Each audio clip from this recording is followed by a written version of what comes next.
Polres Pringsewu berhasil mengungkap perkara tabrak lari di ruas Jalan Lintas Barat, Jalinbar.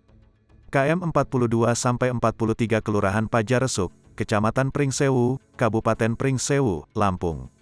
Dalam kecelakaan pada Jumat, tanggal 4 Februari tahun 2022, sekira pukul 10 waktu Indonesia Barat itu, seorang mahasiswi Institut Teknologi Sumatera, ITERA, meninggal dunia.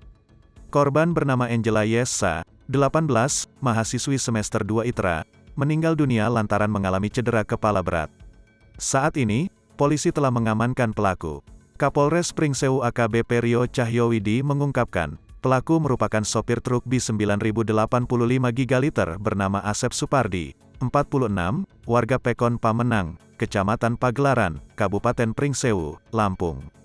Pengungkapan itu berdasar ciri-ciri dan nomor polisi kendaraan. Lalu unit Gakum Satlantas Polres Pringsewu menelusuri asal-usul pemilik kendaraan hingga akhirnya berhasil mengamankan sopir truk tersebut.